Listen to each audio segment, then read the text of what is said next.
G'day, Stephen Page from Page Provan Family and Fertility Lawyers. Today I'm talking about surrogacy in South Korea.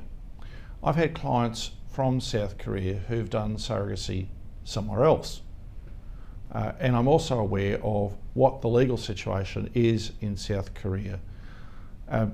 Sadly, there are great restrictions on surrogacy in South Korea. When one tries to find out what the law is in South Korea, one finds that in fact there is no law in South Korea that concerns surrogacy. One might think, therefore, that anything can happen.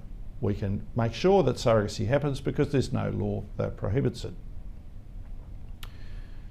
That's not the reality.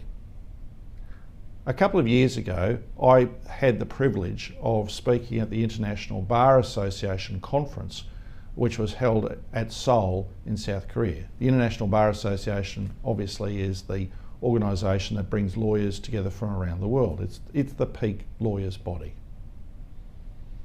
And when I was there, I thought, well, I'm going to Seoul. I want to visit an IVF clinic because that's what I do. I want to see how they go. And I had an amazing tour of the largest IVF clinic in Asia, and based in Seoul.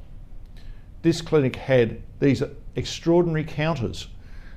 One counter for those who speak Korean, another counter for those who speak English, another counter for those who speak Mongolian, and another counter for those who speak Russian, because of course they have patients who come from Mongolia and Russia, amongst others, and they have English-speaking expats.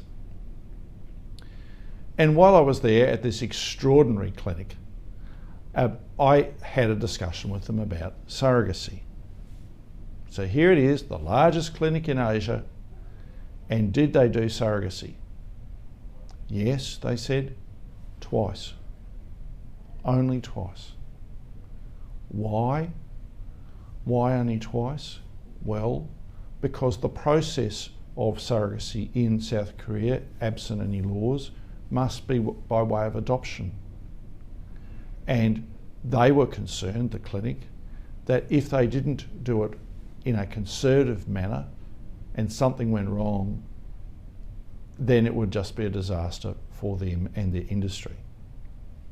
So they took the conservative view that the surrogate must be a sister of the intended mother.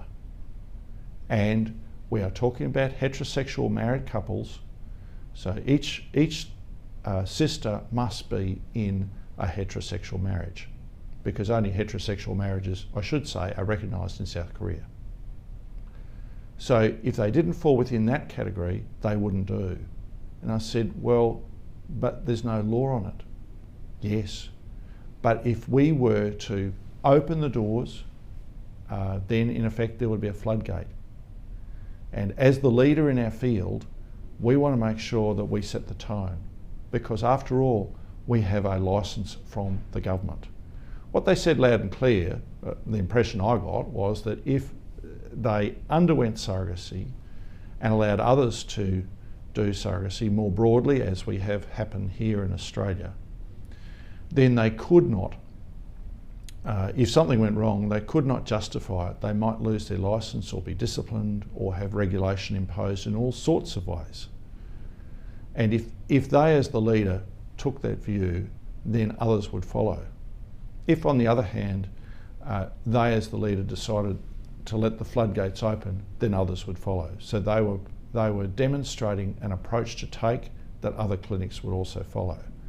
So therefore, in South Korea, there are no laws to allow surrogacy or prevent surrogacy, but to have the change of parentage must be through adoption, and the only clinic that has handled, to my knowledge, surrogacy there, the largest one, has only done so twice, at least as of a couple of years ago, and that was between sisters.